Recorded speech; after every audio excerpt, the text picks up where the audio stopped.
DKP is bad, and here is why you don't want it. I wasn't always an officer in the guild, I was just a member. I believe I was asked to become an officer because I spend the time to research before I put into practice what I think is honest and right. In the beginning, I wanted a system that was fair and that rewarded players for putting an effort into raiding. And DKP seemed like the way to go. Now, before I put anything into practice, I attack my own ideas from all angles to find some weak spot to convince myself that the idea is flawed. And for DKP, it was pretty difficult until I found something. And then after I found something, it turned out to be very easy to find a lot of things wrong with the system. If you are a druid or a hunter, you benefit the most out of DKP.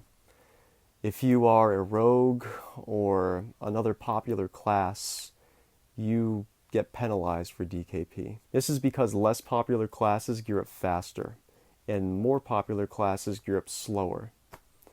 Therefore, less popular classes are going to have more DKP. If you are a rogue, there is no way you are going to have more DKP than a hunter. Now you can band-aid fix this. You could say, hunters, you can't roll for melee weapons. But then you have to do the same for rogues and warriors. They can't roll for ranged weapons. And I don't think that's right, because there's a lot of ranged weapons that are best in slot for rogues and warriors. And there's a lot of melee weapons that's best in slot for hunters. But then you can say, okay, once all the rogues and warriors are geared, then hunters can roll for melee weapons. And once all the... it's not going to happen. It's just going to get more sloppy. If you haven't noticed a pattern, this is a loot council. If you are a healer bidding on a healing trinket, there is no way you are going to have more DKP than the druids.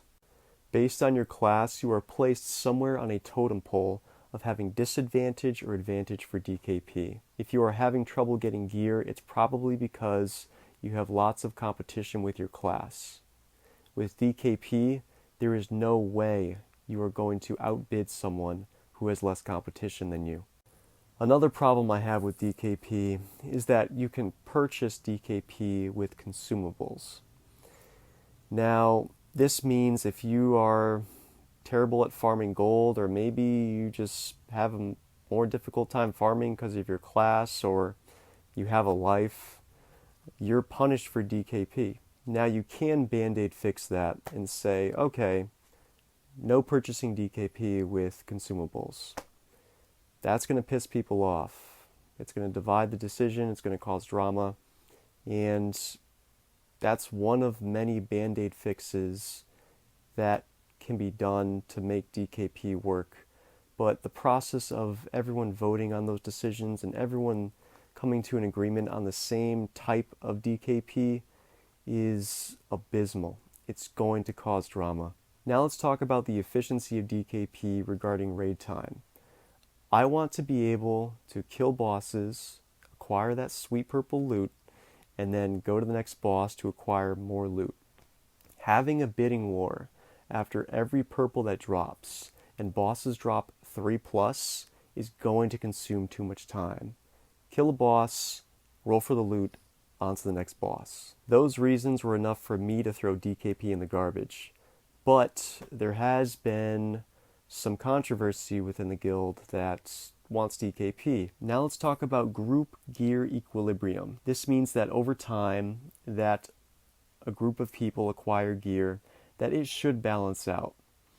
With DKP, if an item drops that you already have, you are acquiring a currency to get more gear. If you graphed this, it would look like a straight line.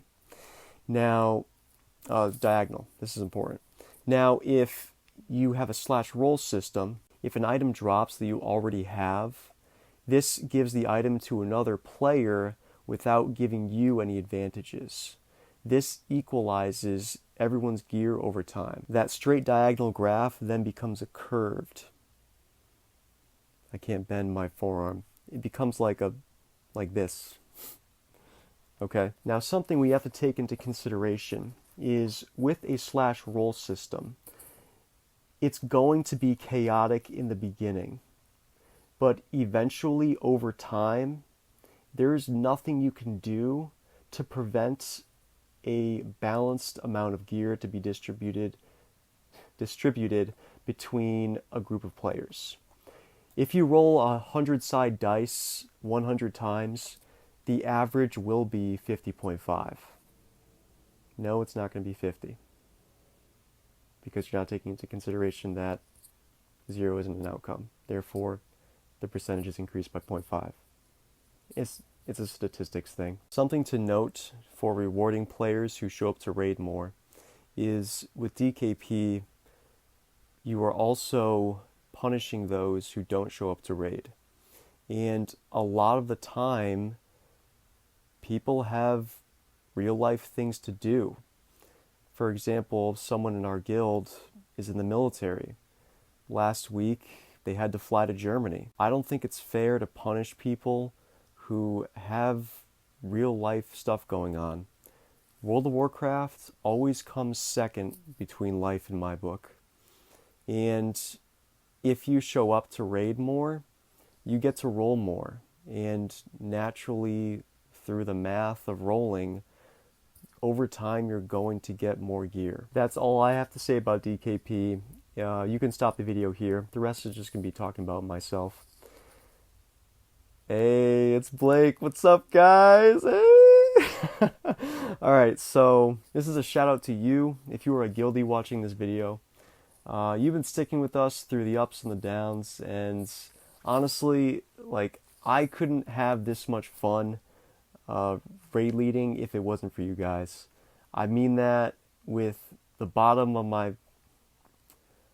I mean that at the bottom of my heart. God damn it, I can't say that without laughing. But, yeah, you guys are great, stay great, and we'll see you Thursday. I know we didn't down Nixia last Thursday, but you know what? That dragon has been hogging some purple loot, and we're gonna get that purple loot. We're gonna get that fucking purple loot, boys.